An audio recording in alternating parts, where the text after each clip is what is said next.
Perfect. Yes. Thanks, guys. I really, first off, thank you so much for having me. I'm really excited to be here to talk about AI in marketing, how I've used it, how you guys can use it. And so let's get started. So this whole adventure started because I let down someone I admire. So back in 2023, my SVP of marketing invited our team to participate in testing a new internal private GPT as a pilot project to do some ROI evaluation for the business. Our group consisted of teammates from digital marketing, demand gen, content, marketing ops, and a few analysts, so a pretty wide swath of disciplines. While we put some time into it over a 3-week period, we didn't realize how much more energy we should have given it. And when we held our feedback session with the leadership team, our SVP was pleased, but wasn't overly thrilled with the results that we presented. There was so much going on at the time that we never heard exactly what she had hoped for.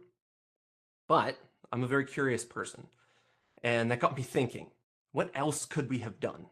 We gave her a handful of suggestions like generate new content ideas, identify gaps in content by topic area, and evaluating email marketing performance by things like time of day, subject line, which, context, tone, questions versus statements, and audience similarities and differences. Some pretty decent ideas, I thought. They unveiled this internal GPT to the whole company a few weeks later, and while I heard it was a success in the eyes of leadership, I just couldn't stop wondering, what else could we have done? So I began thinking of ways to use AI differently as a marketer. And after spending the last 9 months testing hypothesis after hypothesis, I've landed on a few that have been game-changing for me, and I think they can be for you too. So here's some things that we've likely all heard that AI is great for. Summarize text quickly, analyze data sets, generate text, images, video, and audio. But before we dive in any further, Olivia did a great job introducing me. I'll just follow that up with some more details. I've been marketing technology products and services for the last 7 years, but before that, and still today, I'm helping small businesses, mid-market, with their B2B and B2C marketing. And one thing I've learned is that one of the best ways to demonstrate you can help people is to actually help them. So by the end of this presentation, you'll be able to start using AI in your role and getting value immediately. And if you're already using AI, I hope you see some new ways to get even more positive results. I hold this mantra and hypothesis in mind every day, and it's led to some interesting results so far. The first question was not only the simplest, but also the most difficult. So what if I think of AI as something different than what it's been sold as? What if I begin to think of AI as a mentor, or a specialist in a certain area of marketing, or as an analyst, a truth seeker in data, or my personal favorite, a detective, a sleuth, a private investigator that seeks multiple perspectives on the truth?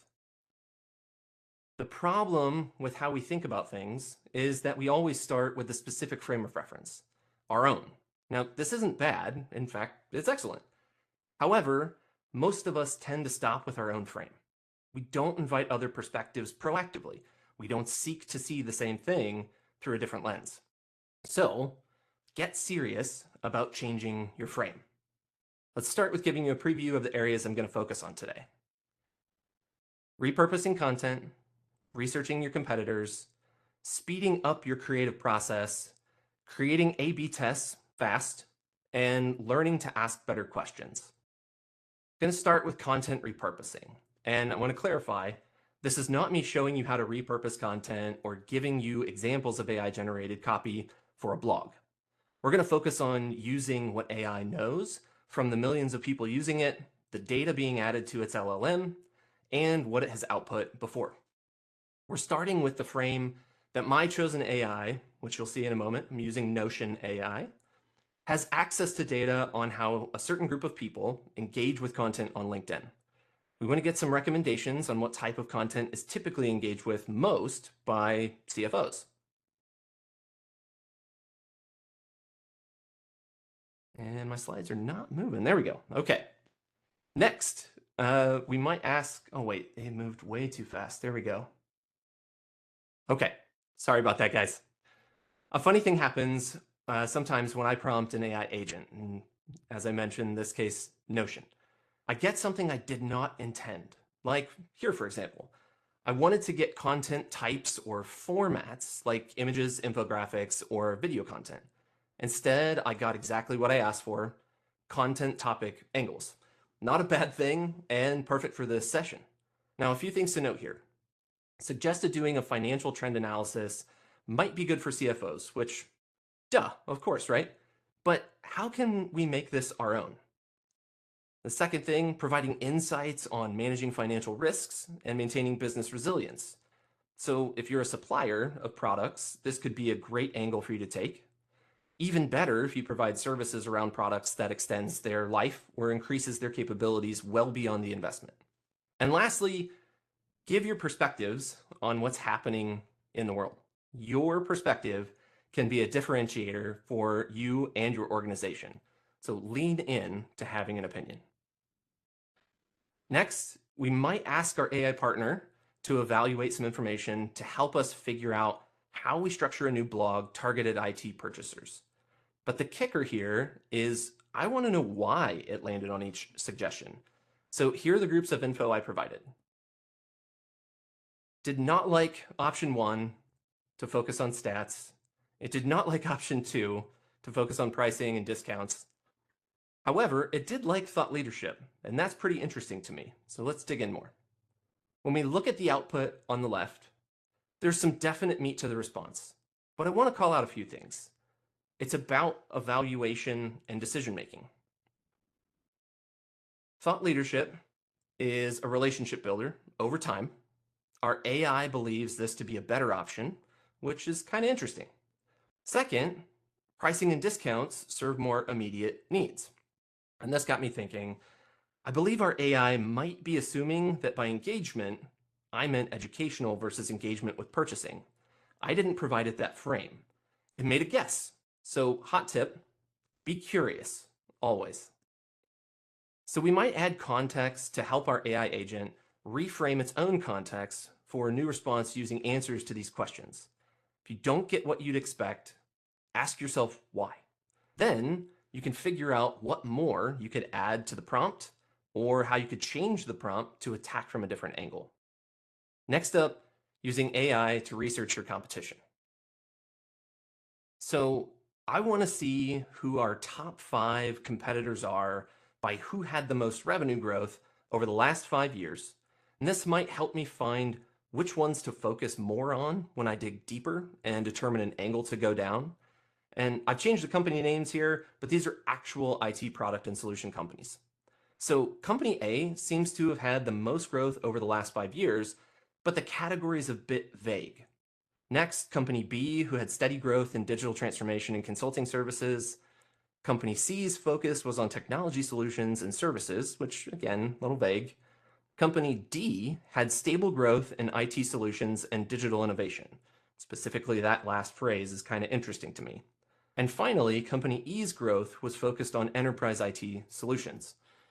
So I continued with my line of questioning here. I want to know in this top 5 list, who has more industry analyst recognition for the category of digital innovation. This can help me get focused in my desired topic area and dig into what the recognition is for. I'm looking to see if this list of competitors makes sense as a starting point before I dig any deeper. And as you can see, Company B has the most recognition, and I've got a few things that I can continue to dig into for more info if I want to. Now, this example isn't finding answers for you. It's helping you be a better detective before you put pen to paper. So how else might we do competitor research using AI?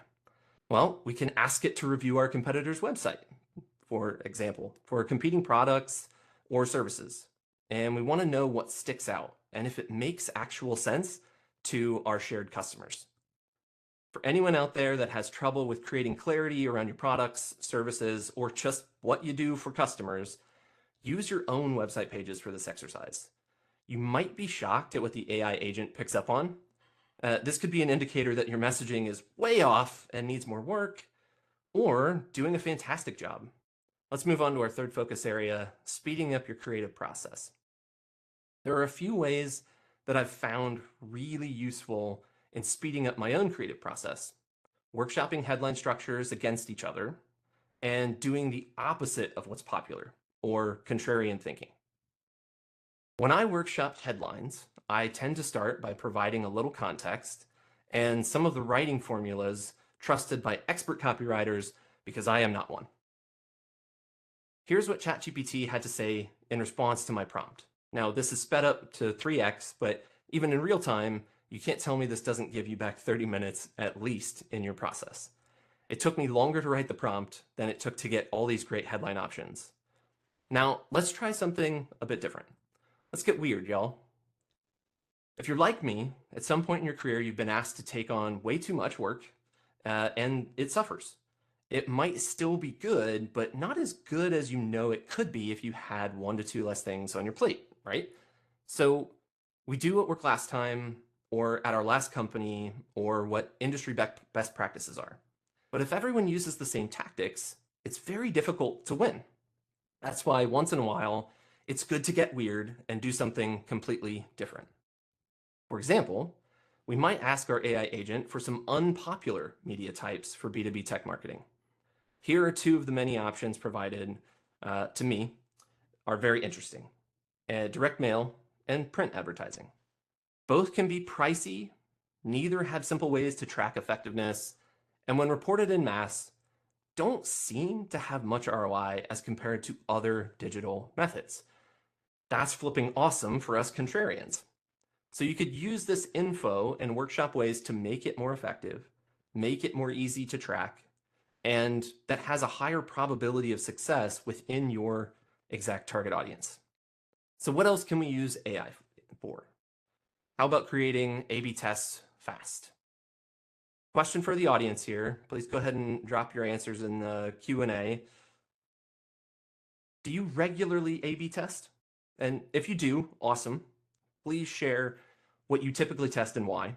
It's not a priority for everyone, but it doesn't necessarily have to be. Testing can be overwhelming.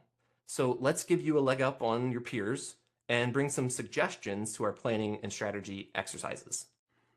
Let's start with email marketing. We always need more people opening and engaging with our emails, but if we're not testing, we're not really learning. So here's what ChatGPT had to suggest for our email newsletter A/B testing. Now, an obvious place to start is the subject line. What I love about this response is the examples paired with the high-level idea. I didn't ask for this. ChatGPT actually figured it would be helpful, so it provided it. Now, testing the structure of your email newsletter is a bit more involved, but if you've made good connections with your campaign operations teammates, you'll likely have someone who will jump at the chance. You may find that your audience prefers reading to watching video content, or vice versa. And now that we know what to test, how should we go about it? So let's ask for help on that. This prompt is getting a lot more specific and is taking our work to a new level.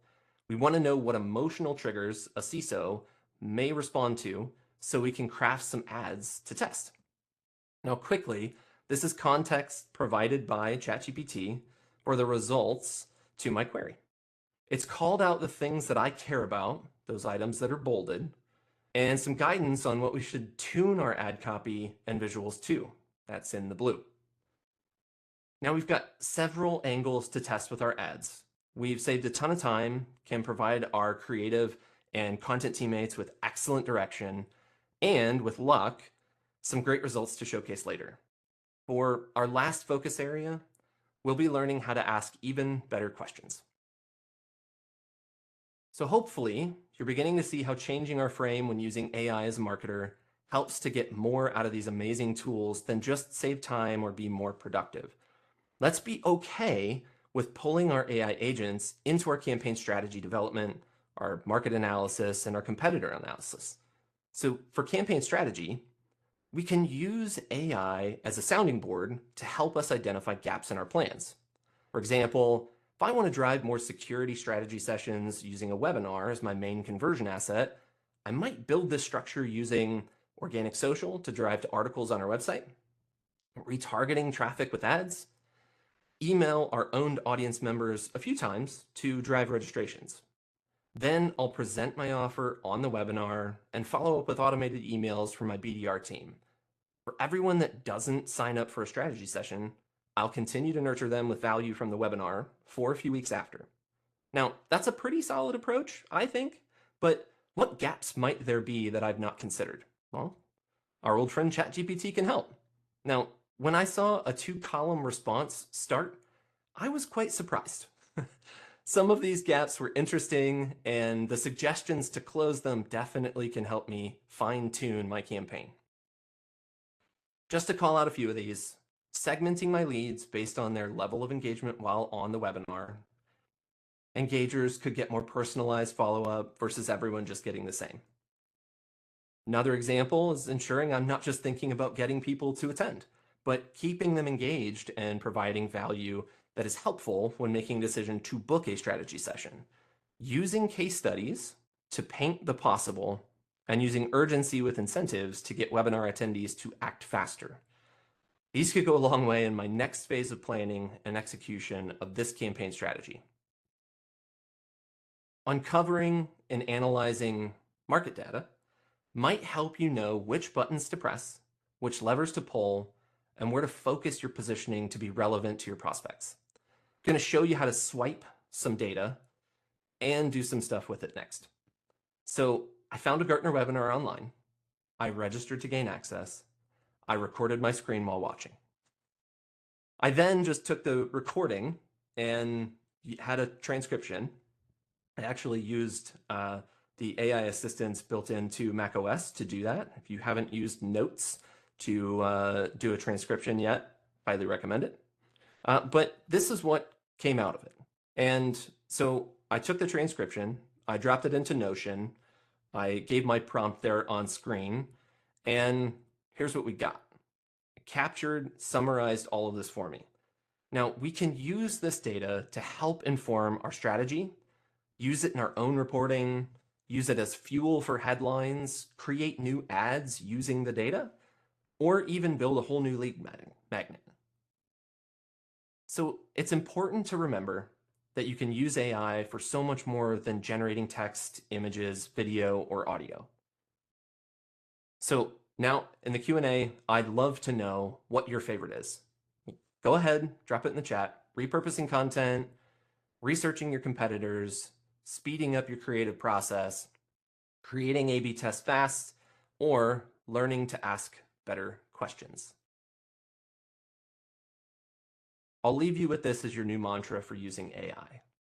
What if I think of AI as a insert your chosen thing? Now, if you want access to my slides and all the prompts and responses, scan that QR code, get access to my slides, all the prompts showcased in this session and their respective responses. Now, there might be a few other surprises mixed in as well. Nevertheless, all free, just for you all in attendance or those possibly watching the recording. So, thank you.